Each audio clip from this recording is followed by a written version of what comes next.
Iran ಮತ್ತು Israel ಯುದ್ಧದ ಹಿನ್ನೆಲೆಯಲ್ಲಿ ಕಮರ್ಷಿಯಲ್ ಗ್ಯಾಸ್ ಮತ್ತು ಏನು ಗೃಹ ಬಳಕೆಗೆ ಬಳಕೆ ಮಾಡುವಂಥ ಗ್ಯಾಸ್ಗಳು ಸಾಕಷ್ಟು ಸಮಸ್ಯೆ ಆಗಿ ದಿನನಿತ್ಯ ಏನು ಸಾರ್ವಜನಿಕರು ಕೂಡ ಪರದಾಡುವಂಥ ಪರಿಸ್ಥಿತಿ ಎದುರಾಗಿರುವಂಥದ್ದು. ಆದರೆ ಇಲ್ಲೊಬ್ಬ ವೃತ್ತಿಯಲ್ಲಿ ಪೊಲೀಸ್ ಆಗಿದ್ದು ಕೂಡ ಬಯೋಗ್ಯಾಸನ್ನು ಮನೆಯಲ್ಲೇ ವೇಸ್ಟೇಜಿಂದ ನಿರ್ಮಾಣ ಮಾಡಿಕೊಂಡು ಶಾಶ್ವತವಾಗಿ ಗ್ಯಾಸನ್ನು ಹೊರಗಡೆ ತರದೇ ಕೂಡ ಇವತ್ತು ಮನೆಯಲ್ಲಿ ಅಡಿಗೆಗೆ ಬಳಕೆ ಮಾಡ್ತಿರುವಂಥದ್ದು. ನೀವು ಇವಾಗ ಅದೇ ಕಾನ್ಸ್ಟೇಬಲ್ ಅವ್ರ ಮನೆಯಲ್ಲಿ ತೋರಿಸ್ತಾ ಹೋಗ್ತೀನಿ.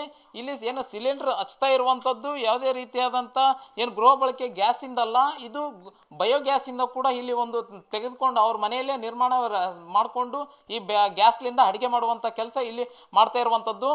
ನಾವು ಅದು ಯಾವೆಲ್ಲ ರೀತಿ ತಯಾರು ಮಾಡಿದ್ದಾರೆ ಅನ್ನೋದಕ್ಕೆ, ಅದನ್ನು ನಿರ್ಮಾಣ ಮಾಡಿದ್ದಾರೆ ಅನ್ನೋದಕ್ಕೆ ಅದನ್ನು ತೋರಿಸ್ತಾ ಹೋಗ್ತೀನಿ. ಸಾರ್ವಜನಿಕರು ಕೂಡ ಇದನ್ನು ವೀಕ್ಷಣೆ ಮಾಡಲು ಬಂದಿರುವಂಥದ್ದು. ಯಾಕಂದರೆ ಇದು ಸಮಸ್ಯೆ ಆದಂಥ ಹಿನ್ನೆಲೆಯಲ್ಲಿ ಈ ರೀತಿಯಾಗಿ ನಾವು ಮಾಡಿಕೊಂಡ್ರೆ ಲೈಫ್ ಟೈಮ್ ಕೂಡ ಇದು ಇರುತ್ತೆ ಅನ್ನುವಂಥ ಕಾರಣದಿಂದಾಗಿ ಏನೋ ಒಂದು ಇಲ್ಲಿ ರೆಡಿ ಮಾಡ್ಕೊಂಡಿರುವಂಥದ್ದು. ದಿನಕ್ಕೆ ಮುಂಜಾನೆಯಿಂದ ಸಂಜೆವರೆಗೂ ಕೂಡ 2 ರಿಂದ 3 ತಾಸು ಕೂಡ ಈ ಗ್ಯಾಸ್ ಬಳಕೆ ಮಾಡ್ತಾರೆ ಅನ್ನುವಂಥದ್ದು ಇಲ್ಲಿ ಇರುವಂಥ ಕುಟುಂಬಸ್ಥರು ಹೇಳ್ತಾ ಇರುವಂಥದ್ದು. ಮತ್ತು ಕಾನ್ಸ್ಟೇಬಲ್ ಅವರು ವೃತ್ತಿಯಲ್ಲಿ ಕೂಡ ಅದರ ಜೊತೆಗೆ ಈ ಕೆಲಸವನ್ನು ಕೂಡ ಮನೆಯಲ್ಲಿ ಮಾಡಿಕೊಂಡು ಇವತ್ತು ಏನು ಗ್ಯಾಸಿನ ಸಮಸ್ಯೆ ಎಷ್ಟೇ ಇದ್ದರೂ ಕೂಡ ವರ್ಷದಲ್ಲಿ 3 ರಿಂದ 4 ಸಿಲಿಂಡರ್ಗಳು ಮಾತ್ರ ಹೊರಗಡೆ ಇರುವಂಥದ್ದು ಬಳಕೆ ಮಾಡ್ತಾರೆ. ಇನ್ನು ಹೆಚ್ಚಿನ ರೀತಿಯಾಗಿ ಅವರು ಯಾವೆಲ್ಲ ರೀತಿ ಅದನ್ನು ತಯಾರು ಮಾಡಿದ್ದಾರೆ, ಯಾವೆಲ್ಲ ರೀತಿ ಪ್ಲ್ಯಾನ್ ಉಪಯೋಗಿಸಿದ್ರು ಅನ್ನೋದಕ್ಕೆ ಆ ಕಾನ್ಸ್ಟೇಬಲ್ನವ್ರನ್ನ ಮಾತಾಡಿಸ್ತೀನಿ. ಸರ್, ಇದನ್ನ ಪ್ಲ್ಯಾನ್ ಯಾವ ರೀತಿ ಬಂತು ಸರ್? ಯಾವ ರೀತಿ ಇದು ಮಾಡ್ತಾ ಇದ್ರಿ ಅಂತ? ಸರ್, ಇದು ಮೊದಲು ನಾನು ಯೂಟ್ಯೂಬಲ್ಲಿ ಅಲ್ಲಿ ನೋಡ್ತಿದ್ದೆ ಸರ್. ನೋಡಿ ಇದು ನಾನು ಯಾಕೆ ಮಾಡಬಾರ್ದು, ನಾನು ಮಾಡಿದರೆ ಯಾಕೆ ನಾವು ಏನು ಮಾಡ್ತೀವಿ, ವೇಸ್ಟೇಜ್ ಭಾಳ ತಳಗಡೆ ಗಟ್ರಲ್ಲಿ ಡ್ರೈನೇಜಲ್ಲಿ ವೇಸ್ಟೇಜ್ ಮಾಡ್ತೀವಿ ಸರ್. ಇದರಿಂದ ನನಗೇನಾಯಿತು, ಇದರಿಂದ ಈ ಕಾನ್ಸೆಪ್ಟಿಂದ ತೋಟ ಮಾಡಿ ಸರ್. ಇವಾಗ ತೋಟ ಮಾಡಿ ಇದರಿಂದ ಇದು ಏನಂದರೆ ನಮ್ಗೆ 10 ರಿಂದ 11 ಸಾವಿರ ಅಷ್ಟೇ ಖರ್ಚು ಸರ್. ಭಾಳ ಖರ್ಚು ಏನಿಲ್ಲ. ಯಾಕಂದರೆ ನಮ್ಗೆ ಎಮರ್ಜೆನ್ಸಿ ಎನಿ ಟೈಮ್ ನಾವು ಇದರಲ್ಲಿ ಯೂಸ್ ಮಾಡ್ತೀವಿ ಸರ್. ಹೊರಗಡೆ ಅಂದರೆ 3 ರಿಂದ 4 ಗ್ಯಾಸ್ ಅಷ್ಟೇ ವರ್ಷಕ್ಕೆ ಎಲ್ಲ ಇದರಲ್ಲೇ ಯೂಸ್ ಮಾಡ್ತೀವಿ ಸರ್. ಭಾಳ ಸರ್. ಇವಾಗ ಇರಾನ್ ಮತ್ತು ಇಸ್ರೇಲ್ ಯುದ್ಧದ ಹಿನ್ನೆಲೆಯಲ್ಲಿ ಸಾಕಷ್ಟು ಗ್ಯಾಸ್ ತೊಂದರೆ ಆಗ್ತಾ ಇರುವಂಥದ್ದು. ಸಾರ್ವಜನಿಕರು ಕೂಡ ನಿಮ್ಮ ಮನೆಗೆ ಬಂದಿದ್ದೇನೆ ಇವತ್ತು ವಿಸಿಟ್ ಮಾಡಿ ಯಾವ ರೀತಿ ಮಾಡಿದ್ದಾರೆ ಅಂತ ಕೇಳ್ತಾ ಇದ್ದಾರೆ. ಏನೆಲ್ಲ ಮಾಹಿತಿ ಕೊಡ್ತಾ ಇದ್ದಾರೆ ಅಂತ?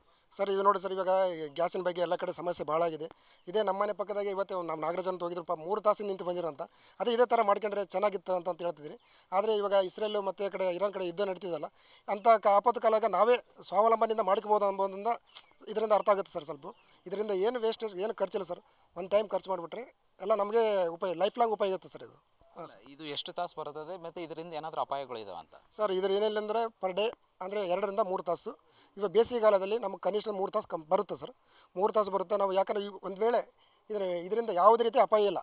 ಗ್ಯಾಸ್ ಚಾಲು ಮಾಡಿದ್ರೆ ಎಲ್ಲಿಗಾದ್ರೂ ಹೋಗ್ಬರೋದು. ಯಾವುದೇ ರೀತಿ ಬ್ಲಾಸ್ಟ್ ಆಗೋ ಸಂಭವ ಇಲ್ಲ, ಯಾವುದೇ ಬೆಂಕಿ ಹಚ್ಚಿರೋ ಏನೂ ಪ್ರಾಬ್ಲಮ್ ಇಲ್ಲ ಸರ್.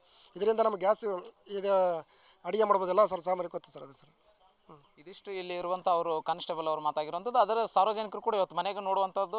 ಸರ್, ಏನೆಲ್ಲ ಮಾಹಿತಿ ತಿಳ್ಕೊಂಡ್ರೆ ಯಾವ ರೀತಿ ಉಪಯೋಗ ಆಗುತ್ತೆ ಅಂತ ನಿಮಗೆ? ಸಾರ್, ಇವರು ಸಾರವ್ರು ಮಾಡಿದ್ದು ಭಾರಿ ಉಪಯೋಗ ಆಗೋದು. ಒಂದು ಟೈಮು ವರ್ಷಕ್ಕೆ 12 ಸಿಲಿಂಡರ್ ತಲ್ಲಿ ಇದು ಒಂದು ಟೈಮು 12 15 ಸಾವಿರ ಖರ್ಚು ಮಾಡ್ಕೊಂಡ್ರೆ ಈ ಸಾರ 30 ವರ್ಷ ತನಕ ಇದೇ ಬಳಸ್ಬೋದು ಅಂತ ಹೇಳಕತ್ತಾರ.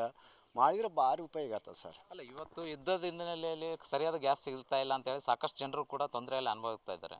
ಇಂಥದ್ದು ಮಾಡ್ಕೊಂಡ್ರೆ ಯಾವ ರೀತಿ ಉಪಯೋಗ ಆಗುತ್ತೆ? ಉಪಯೋಗ ಆಗ್ತದೆ ಸರ್. ಮತ್ತು ಮಾಡಿ ಇದ್ದು ಕಂಡಿಡ್ದವಲ್ಲ, ಇವಾಗ ಅದು ಎಲ್ಲರೂ ನೋಡಿ ಮಾಡಿದರೆ ಭಾರಿ ಉಪಯೋಗ ಆಗ್ತದೆ ಸರ್. ಏನು ಅದ್ರದ್ದು ಖರ್ಚು ಒಂದು ಟೈಮ್ ಮಾಡಿದ್ರೆ ಆಯಿತು ಮಾಡ್ಬೋದು ಅಂತ ಹೇಳ್ತಾರಲ್ಲ, ನಾವು ಮಾಡ್ಬೋದು ಸರ್.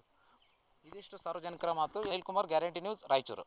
ನಿಮ್ಮೂರಿನಿಂದ ವಿಶ್ವ ಮಟ್ಟದವರೆಗೆ ರಾಜಕೀಯ, ಸಿನಿಮಾ, ಸ್ಪೋರ್ಟ್ಸ್ ಯಾವ ಸುದ್ದಿಯೂ ಮಿಸ್ ಆಗಲ್ಲ. ಬರೀ ಸುದ್ದಿಯಷ್ಟೇ ಅಲ್ಲ, ಜೊತೆಯಲ್ಲೇ ಇರುತ್ತೆ ವಿಶ್ಲೇಷಣೆ. ಗ್ಯಾರಂಟಿ ನ್ಯೂಸ್ ನ ಸಬ್ಸ್ಕ್ರೈಬ್ ಮಾಡಿ, ಫಾಲೋ ಮಾಡಿ, ಕ್ಷಣ ಕ್ಷಣದ ಅಪ್ಡೇಟ್ಸ್ ಪಡೆಯಿರಿ.